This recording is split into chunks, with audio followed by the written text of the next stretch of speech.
there in 2007, like really long time after the Katrina. First, I'm from Egypt, I'm from a developing country. So what did I expect? That I found like how America looks like in the Hollywood movies, like helicopters and everything, like, you know, it's just like in a day and night everything goes well. And yes, we have to face the climate change by reducing the emissions and the carbon footprint and everything. But I believe there's a problem now. We are going to face more and more disasters. And we have to think how to rebuild ourselves. Because I have to be frank with you. When I have been there,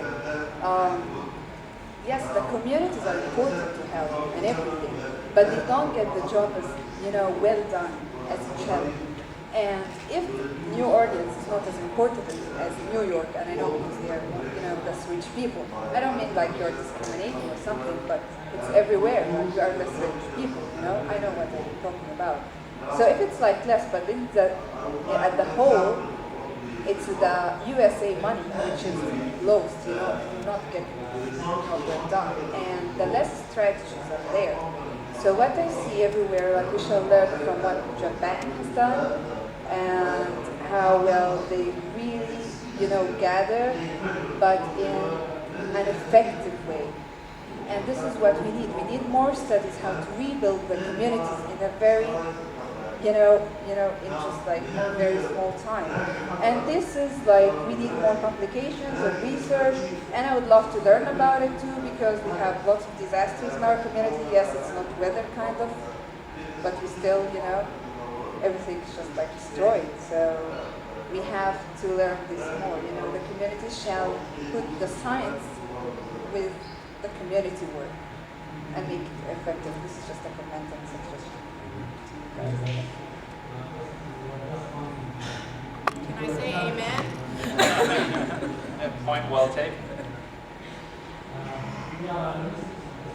I think that's the importance of some of the discussions around adaptation that are happening at this level. Is we need to learn from each other. We need to learn from each other's experiences, and we need to take those lessons and apply them where it makes sense. But there also needs to be a lot more interaction at the local level. I think that is so key to make sure that what is going on is reflective of what the community needs. I think that's a really important part of building resilience. I do have a question for the panel. Curious to hear your thoughts. Obviously, a cross-section of... Here we go. One question for the panel. That's all I have. Obviously, diverse cross-section of different types of constituencies within the network. In a post-Sandy world, what does building a broader climate movement look like?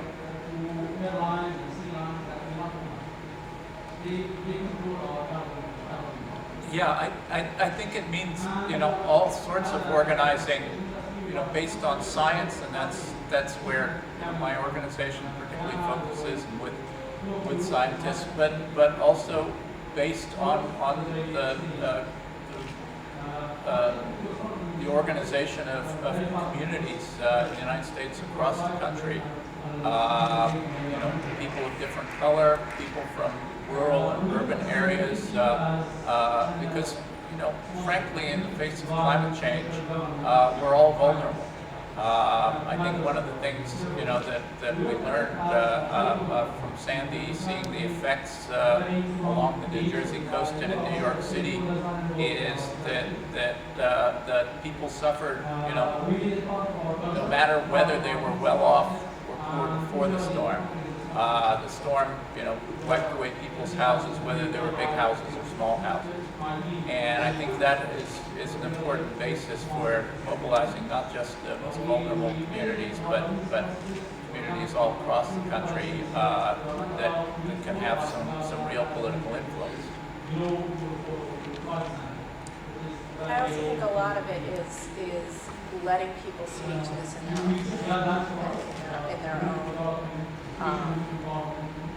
in their own language. You know, for people of faith, we have to come to it from that faith, and we have to speak to it in our own way. But we're doing it and ready to build that coalition.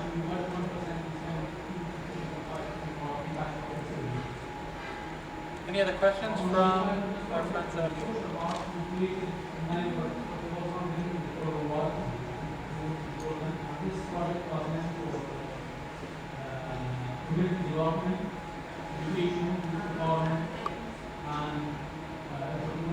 Hi, my name is Ron. I'm Somali American. I haven't lived in the U.S. for the past 4 or 5 years. So I was wondering, how well integrated is climate change and the impact of carbon emissions in the American school system? Because as we know, like as Amanda said, like some people just, if you're not taught and if you're not told, you'll never know. And so has the American government, and whether at the local level or governmental and federal level, have they taken a step in teaching children and the generation of the future what climate change can do to our society? So I actually graduated high school thinking climate change wasn't real because one of my teachers taught me that. And now if you go back to that same high school, which I visit almost every other week to talk to the students, you see completely different kinds of narrative. Like people are totally accepting of climate change in my community because of the work that we're doing and because of the education that we're doing. I completely agree with you that education needs to be a priority to environmental activists that are working on climate change, climate justice. But we're going to see we've seen a lot of changes, I've seen a lot of changes, and we're going to see even more changes in the next 3 to 5 years. I think that the world's going to look a lot different, and that we're going to be taking a lot more different kinds of initiatives in the next few years. So I have a lot of hope.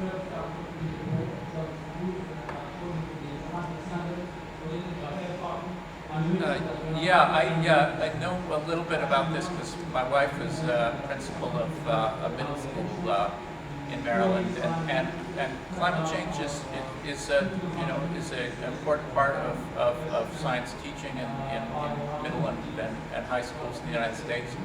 And in fact, if you look at the polls, not only do a large majority of Americans understand that climate change is real and feel that something should be done about it, but that's especially true among younger people. It's really an overwhelming majority of people of high school and college age. So I think in the sense of sort of persuading the American public, we actually have done a fairly good job.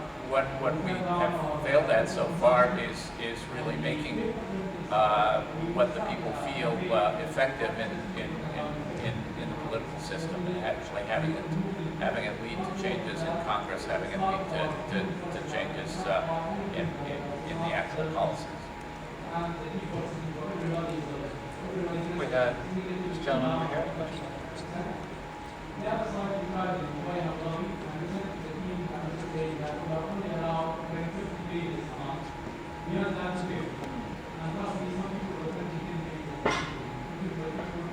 Hi, thanks. My name is George Patterson. I'm from the European Union, if you like, from the European Commission.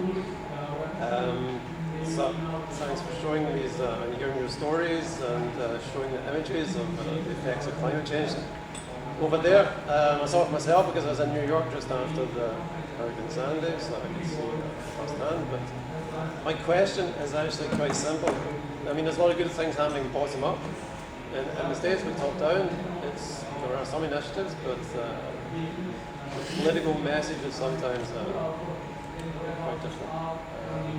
So bearing in mind where we are just now, I'm just wondering, what do you think your political leaders should be trying to do here this week, before tomorrow night at least?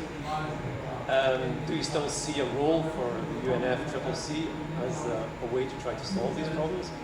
Or do you think, as some rumours or stories have come out in the press, that maybe America should be trying to move these climate discussions out of this forum into a different forum?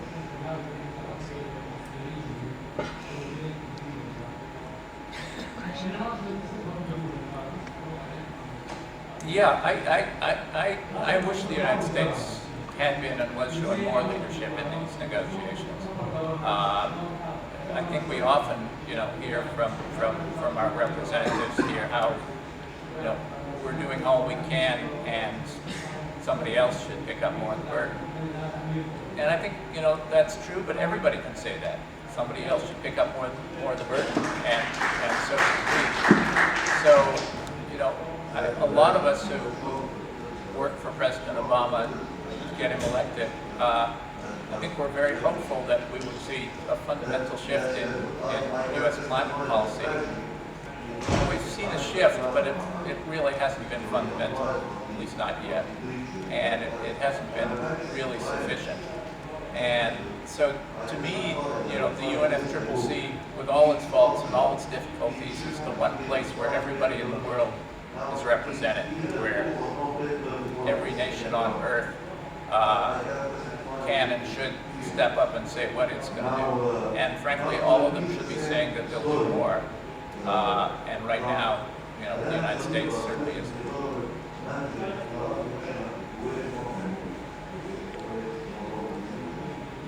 It's pretty clear that the U.S. negotiators here are negotiating based on what we can pass through Congress.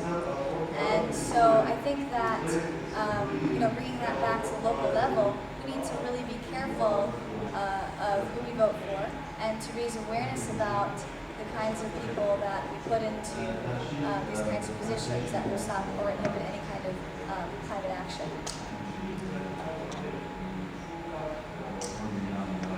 Any other questions, folks? All right, with that, why don't we give our speakers a round of applause, and thank you all for